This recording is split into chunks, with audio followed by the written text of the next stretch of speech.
नमस्कार। आज हमारे पास कक्षा 8 के विज्ञान के कुछ नोट्स हैं जो हमें प्रकृति की दो सबसे शक्तिशाली घटनाओं पर वापस सोचने का मौका दे रहे हैं। बिजली का कड़कना और भूकंप। हाँ, बिजली का कड़कना और भूकंप का आना। हम सब ने स्कूल में इनके बारे में पढ़ा है, लेकिन आज हम इन बुनियादी कॉन्सेप्ट्स के पीछे छिपे उन बड़े आइडियाज को, उन हैरान करने वाली सच्चाइयों को निकालेंगे जो आज भी उतनी ही जरूरी हैं। बिल्कुल। और खासकर जब बात हमारी अपनी सुरक्षा की हो। सही कहा। ये एक बहुत दिलचस्प नजरिया है। अक्सर हम स्कूल की बातों को पीछे छोड़ देते हैं, पर इन नोट्स में वो बुनियाद है जिस पर हमारी प्रकृति की समझ टिकी है। तड़ित और भूकंप दोनों ही ऊर्जा के जबरदस्त प्रदर्शन हैं, एक आसमान में तो दूसरा हमारे पैरों के नीचे। और इन दोनों को समझना हमें सिखाता है कि हम इन विशाल ताकतों के सामने कितने छोटे हैं, पर विज्ञान की मदद से कितने तैयार हो सकते हैं। तो चलिए आसमान से ही शुरू करते हैं। नोट्स हमें सीधे तड़ित यानी लाइटनिंग पर ले जाते हैं। पहली ही लाइन में एक बड़ी सरल सी तुलना की गई है कि जैसे ढीले बिजली के तार से चिंगारी निकलती है, तड़ित उसी का एक बहुत विशाल रूप है। ये सोचना ही कमाल है। हाँ, और इसी सादगी में इसका सार छिपा है। नोट्स कहते हैं कि तड़ित विद्युत आवेश के एकत्रित होने से पैदा होती है। अच्छा। बस यही एक लाइन पूरे खेल को समझा देती है। सारा मामला इलेक्ट्रिक चार्ज के जमा होने और फिर अचानक डिस्चार्ज हो जाने का है। और इसका इतिहास तो और भी दिलचस्प है। नोट्स हमें 600 ईसा पूर्व में प्राचीन यूनानियों तक ले जाते हैं। हाँ, उन्होंने देखा कि एम्बर नाम के एक पत्थर जैसे पदार्थ को फर से रगड़ने पर वो बालों जैसी हल्की चीजों को खींचने लगता है। मतलब इंसान हजारों सालों से इस अदृश्य शक्ति को देख रहा था, बस समझ नहीं पा रहा था। और फिर 1752 में आए बेंजामिन फ्रैंकलिन। वो पतंग वाला प्रयोग। हाँ, वही। वो बात तो सोचने में भी अजीब लगती है। आज कल्पना करना भी मुश्किल है कि कोई गरजते बादलों के बीच पतंग उड़ाकर यह साबित करने निकल पड़े कि आसमान में कड़कने वाली अरबों वॉट की बिजली और हमारे ऊनी स्वेटर से निकलने वाली नन्ही से चिंगारी असल में एक ही चीज है। बिल्कुल। ये सिर्फ एक प्रयोग नहीं था, ये प्रकृति की सबसे बड़ी ताकतों में से एक को समझने की पहली सीढ़ी थी। तो ये जो आवेश या चार्ज है जिसकी वजह से ये सब होता है, ये आता कहाँ से है? नोट्स हमें बिल्कुल बेसिक पर ले जाते हैं। रगड़ द्वारा आवेशन, चार्जिंग बाय रबिंग। हाँ, वही उदाहरण जो हम सब ने स्कूल में किया है कि प्लास्टिक की कंघी को सूखे बालों से रगड़ो तो वो कागज के टुकड़े उठाने लगती है। और ये उदाहरण जितना सरल लगता है उतना ही गहरा है। यही साधारण सा सिद्धांत जब लाखों करोड़ों गुना बड़े पैमाने पर बादलों में होता है, जहां हवा, पानी और बर्फ के कण एक दूसरे से बेतहाशा रगड़ खाते हैं, तो वो शहर की बिजली गुल कर देने वाली ताकत बन जाता है। सही बात। नोट्स में एक टेबल भी है। वो दिखाती है कि कैसे रिफिल को पॉलीथीन से या गुब्बारे को ऊनी कपड़े से रगड़ने पर वे तावेशित हो जाते हैं। पर स्टील का चम्मच नहीं होता। हाँ, क्योंकि धातु उस चार्ज को अपने अंदर बहने का रास्ता दे देती है, उसे एक जगह जमा नहीं होने देती। अच्छा, तो ये थोड़ा उलझा हुआ है। अगर रगड़ने से सिर्फ चार्ज पैदा होता तो दो आवेशित गुब्बारे एक दूसरे को दूर क्यों धकेल रहे हैं, जैसा चित्र में दिखाया गया है? जबकि एक आवेशित गुब्बारा और कंघी एक दूसरे को खींच सकते हैं। इसका मतलब है कि चार्ज सिर्फ एक तरह का नहीं हो सकता। हाँ, और यहीं पर विज्ञान दिलचस्प हो जाता है। नोट्स इसे 3 सरल नियमों में बांटते हैं। पहला, चार्ज 2 तरह का होता है, धनावेश और ऋणावेश, पॉजिटिव और नेगेटिव। बिल्कुल। दूसरा नियम, एक जैसे चार्ज यानी पॉजिटिव पॉजिटिव या नेगेटिव नेगेटिव हमेशा एक दूसरे को दूर फेंकेंगे, जैसे चुंबक के एक जैसे सिरे करते हैं। हाँ। और तीसरा नियम, अलग अलग चार्ज यानी एक पॉजिटिव और एक नेगेटिव हमेशा एक दूसरे की तरफ खींचेंगे। उन गुब्बारों का एक दूसरे को धकेलना या खींचना इसी अदृश्य नियम का सबूत है। ठीक है, पर हम इस अदृश्य चीज को देखें कैसे? मतलब कैसे पता करें कि किसी चीज पर चार्ज है भी या नहीं? इसके लिए भी नोट्स में एक जुगाड़ है, विद्युतदर्शी यानी इलेक्ट्रोस्कोप। हाँ। चित्र में एक बोतल के अंदर पेपर क्लिप से एल्यूमिनियम फॉइल की 2 पतली पत्तियां लटकाई गई हैं। ये तो कोई भी घर पर बना सकता है। बिल्कुल। और ये इसकी खूबसूरती है। ये एक बहुत ही सरल लेकिन शानदार डिवाइस है जो हमें अदृश्य को देखने की ताकत देती है। इसकी कार्यप्रणाली बहुत सीधी है। अच्छा, कैसे? जैसे ही आप कोई चार्ज की हुई चीज, मान लीजिए वही कंघी, पेपर क्लिप से छुआते हैं तो उसका चार्ज क्लिप से होता हुआ उन दोनों एल्यूमिनियम की पत्तियों तक पहुंच जाता है। और चूंकि दोनों पत्तियों पर एक ही जैसा चार्ज आया है, तो दूसरे नियम के मुताबिक वे एक दूसरे को प्रतिकर्षित करती हैं और वी शेप में फैल जाती हैं। तो पत्तियों का फैलना ही इस बात का सबूत है कि कंघी पर चार्ज था। बिल्कुल। इसी से जुड़ा एक और कॉन्सेप्ट है भूसंपर्कन, जिसे हम आम भाषा में अर्थिंग कहते हैं। नोट्स में लिखा है कि यह किसी आवेशित वस्तु से आवेश को पृथ्वी में भेजने की प्रक्रिया है। इसे थोड़ा आसान बनाते हैं। अर्थिंग को आप बिजली के लिए एक सेफ्टी वॉल्व या इमरजेंसी एग्जिट समझ सकते हैं। Emergency exit? हाँ, अगर किसी उपकरण में कोई एक्स्ट्रा चार्ज जमा हो जाए तो वो इंसानी शरीर जैसे मुश्किल रास्ते से गुजरकर झटका देने के बजाय अर्थिंग तार के जरिए सबसे आसान रास्ता पकड़कर सीधे जमीन में चला जाता है। ओह, तो हमारी पृथ्वी उस सारे एक्स्ट्रा चार्ज को सोख लेती है। हाँ, समुद्र की तरह ये एक बहुत ही सरल सुरक्षा तंत्र है जो जाने बचाता है। चलिए अब उस हिस्से पर आते हैं जिसका मुझे इंतजार था। असल में बादलों के अंदर होता क्या है? नोट्स इसे तड़ित की कहानी कहते हैं। और चित्र को देखकर ये किसी एक्शन फिल्म से कम नहीं लगती। एक तरफ बादल के ऊपरी हिस्से में प्लस चार्ज है, निचले हिस्से में माइनस, और नीचे जमीन पर फिर से प्लस चार्ज जमा है। ये असल में एक बहुत ही नाटकीय प्रक्रिया है। नोट्स इसे 4 चरणों में समझाते हैं। पहला, तूफान में हवा और पानी की बूंदों में जबरदस्त उथल-पुथल होती है। हवा ऊपर जाती है, पानी नीचे आता है। हाँ। दूसरा, इसी रगड़ और टकराव से चार्ज अलग हो जाता है।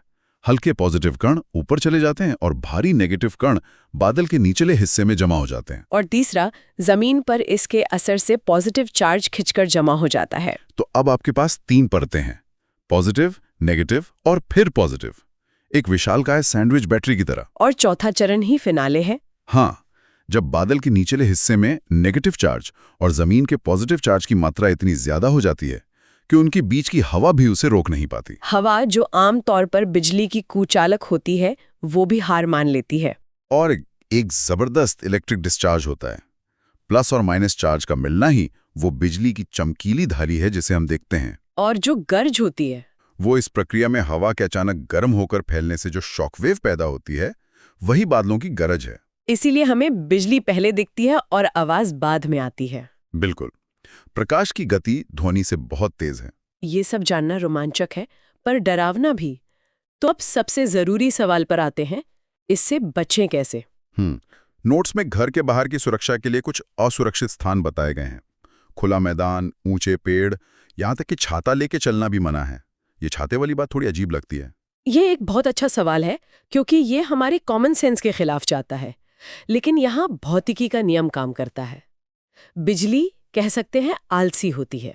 आलसी? हाँ, वो हमेशा जमीन तक पहुंचने का सबसे छोटा और सबसे आसान रास्ता चुनती है। अब सोचिए, एक खुला मैदान, उसमें एक अकेला इंसान, और उस इंसान के हाथ में एक धातु की रॉड वाला छाता। तो आप खुद बिजली के लिए एक टारगेट बन जाते हैं। बिल्कुल।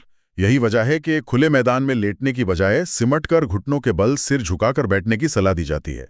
मकसद है अपना आकार और जमीन से संपर्क दोनों को कम से कम करना। और घर के अंदर के नियम भी हैं, जैसे तार वाले फोन का इस्तेमाल ना करें, बहता पानी में ना नहाएं और टीवी, कंप्यूटर के प्लग निकाल दें। हाँ, ये नहाने वाली बात भी लोगों को हैरान करती होगी। क्या घर के अंदर पाइप में बहता पानी भी आसमान की बिजली को खींच सकता है? इसकी संभावना होती है। हाँ, अगर बिजली घर के आसपास कहीं गिरती है तो वो चार्ज जमीन और घर की वायरिंग के साथ साथ प्लम्बिंग के धातु पाइपों से भी गुजर सकता है। अच्छा। अगर आप उस वक्त शावर में हैं तो पानी और धातु के पाइपों के जरिए वो चार्ज आप तक पहुंचने का एक रास्ता बना सकता है। ये दुर्लभ है, पर खतरा वास्तविक है। इसीलिए सावधानी बरतने की सलाह दी जाती है। बिल्कुल। इमारतों को बचाने के लिए तड़ित चालक यानी लाइटनिंग कंडक्टर का इस्तेमाल होता है। हाँ, एक बहुत ही सरल और प्रभावी तकनीक है। एक धातु की छड़ इमारत के सबसे ऊंचे हिस्से पर लगाकर उसे एक मोटे तार से जमीन में गहराई तक दबा दिया जाता है। एकदम सही। इसे आप इमारत के लिए एक वीआईपी रास्ता या निजी बॉडीगार्ड समझ सकते हैं। ये बिजली से कहता है, इस बिल्डिंग को नुकसान पहुंचाने की जरूरत नहीं है, मैं तुम्हें जमीन तक जाने का एक सुरक्षित एक्सप्रेसवे देता हूं। तो सारा विनाशकारी चार्ज इमारत को छुए बिना सुरक्षित जमीन में चला जाता है। हाँ, एक बहुत ही सरल लेकिन शानदार आविष्कार। तो तड़ित में हमने देखा कि कैसे वायुमंडल में ऊर्जा का जबरदस्त जमाव और फिर उसका अचानक निकलना कितनी बड़ी घटना को जन्म देता है। कमाल की बात यह है कि ठीक इसी तरह का एक प्रोसेस हमारे पैरों के नीचे जमीन की गहराइयों में भी लगातार चल रहा है। यह एक बेहतरीन कनेक्शन है। वहां भी ऊर्जा धीरे धीरे दशकों और सदियों तक जमा होती है और जब वो अचानक निकलती है तो पूरी की पूरी धरती कांप उठती है। और यहीं से हम अपने दूसरे विषय भूकंप पर आते हैं। बिल्कुल। दोनों ही घटनाएं तनाव के जमा होने और फिर अचानक रिलीज होने का नतीजा है। नोट्स में भूकंप की परिभाषा है पृथ्वी का अचानक कांपना या थरथराना। और इसकी वजह बताई गई है पृथ्वी की भूपर्पटी यानी क्रस्ट के भीतर गहराई में गड़बड़ी। यहाँ एक बहुत दिलचस्प तुलना है। एक तरफ पुरानी मान्यता कि पृथ्वी किसी सांड के सींग पर टिकी है और दूसरी तरफ वैज्ञानिक सत्य कि भूकंप पृथ्वी की प्लेटों की गति से आता है। और सबसे बड़ी बात जो नोट्स में लिखी है वो ये कि बाढ़ या तूफान के विपरीत भूकंप की भविष्यवाणी संभव नहीं है। हाँ, यह आज भी विज्ञान के सामने सबसे बड़ी चुनौतियों में से एक है। नोट्स हमें पृथ्वी की संरचना का एक चित्र दिखाते हैं। सबसे बाहर पतली सी परत भूपर्पटी, फिर मैंटल, फिर बाहरी क्रोड और सबसे अंदर आंतरिक क्रोड।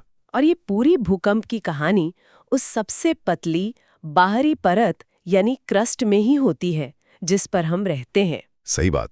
और सबसे हैरान करने वाली जानकारी ये है कि ये जो क्रस्ट है ये सेब के छिलके की तरह एक अखंड टुकड़ा नहीं है, बल्कि यह पहेली के बड़े बड़े टुकड़ों की तरह है जिन्हें प्लेट कहते हैं। और यही प्लेटें धीमी गति से तैर रही हैं। धीमी गति मतलब कितनी धीमी? साल में कुछ सेंटीमीटर, मतलब हमारे नाखूनों के बढ़ने की रफ्तार जितनी। ओह! लेकिन जब अरबों टन वजनी महाद्वीप के आकार की प्लेटें हिलती हैं तो उनके किनारों पर जबरदस्त तनाव पैदा होता है। आप इसे एक लकड़ी के स्केल को धीरे धीरे मोड़ने जैसा समझ सकते हैं। अच्छा। आप मोड़ते जाते हैं, ऊर्जा जमा होती जाती है और फिर अचानक एक बिंदु पर कट करके वो टूट जाता है और सारी जमा ऊर्जा एक झटके में निकल जाती है। तो प्लेटों का टकराना या एक दूसरे से रगड़ना ही वो मोड़ना है और उस ऊर्जा का निकलना ही भूकंप है। बिल्कुल। भारत के नक्शे पर कुछ भूकंपीय क्षेत्र यानी सिस्मिक जोन दिखाए गए हैं, जिसमें कश्मीर, पूरा हिमालय का क्षेत्र, गुजरात का कच्छ और उत्तर पूर्व के राज्य गहरे लाल रंग में है। ये सबसे ज्यादा खतरनाक इलाके हैं। हाँ। इन क्षेत्रों को भ्रंश क्षेत्र या फॉल्ट जोन भी कहते हैं। ये असल में उन टेक्टोनिक प्लेटों की सीमाएं हैं। ये वो जगह हैं जहां प्लेटों के बीच का तनाव सबसे ज्यादा जमा होता है और जहां भूकंप आने की संभावना सबसे अधिक होती है। हाँ, हमारा पूरा हिमालय पर्वत इसी इंडियन प्लेट के यूरेशियन प्लेट से टकराने की वजह से बना है। इसीलिए ये दुनिया के सबसे सक्रिय भूकंपी क्षेत्रों में से एक है। अब इस कंपन को मापा कैसे जाता है? नोट्स में भूकंप लिखी यानी सिस्मोग्राफ और रिक्टर पैमाने का जिक्र है। Richter scale. हाँ, और यहाँ एक बहुत चौंकाने वाली बात लिखी है। कहा गया है कि 7 से अधिक की तीव्रता वाले भूकंप विनाशकारी होते हैं। और यहीं पर सबसे महत्वपूर्ण जानकारी छिपी है। नोट्स कहते हैं कि ये पैमाना रेखीय यानी लीनियर नहीं है। इसका क्या मतलब हुआ? इसका मतलब ये नहीं है कि रिक्टर 6 का भूकंप रिक्टर 5 से थोड़ा सा ज्यादा शक्तिशाली है। नोट्स के मुताबिक परिमाण में 2 की वृद्धि का अर्थ 1000 गुना अधिक विनाशकारी ऊर्जा है। 1 मिनट, 1000 गुना? ये तो होश उड़ाने वाली बात है। हाँ, इसका मतलब है कि हम जो रिक्टर 5 और रिक्टर 7 को सिर्फ 2 नंबर का फर्क समझते हैं, वो असल में तबाही के पैमाने पर जमीन आसमान का अंतर है। बिल्कुल। रिक्टर 7 का भूकंप रिक्टर 5 वाले 1000 भूकंपों के बराबर ऊर्जा एक साथ निकाल देता है। ये एक जानकारी भूकंप को देखने का हमारा पूरा नजरिया ही बदल देती है। बिल्कुल। ये रिक्टर पैमाने की सबसे बड़ी और अक्सर गलत समझी जाने वाली खासियत है। ये एक लॉगरिथमिक स्केल है। हर एक नंबर की छलांग लगभग 32 गुना ज्यादा ऊर्जा के बराबर होती है। तो 5 से 7 तक जाना 32 गुना 32 लगभग 1000 गुना हो जाता है। सही पकड़ा। तो अब सबसे अहम सवाल, इसे बचाव कैसे हो? नोट्स में भवन सुरक्षा की बात की गई है। सलाह दी गई है कि भारी निर्माण सामग्री की जगह मिट्टी या लकड़ी का इस्तेमाल करें। अलमारियों को दीवारों से कस दें और आग बुझाने के उपकरण तैयार रखें।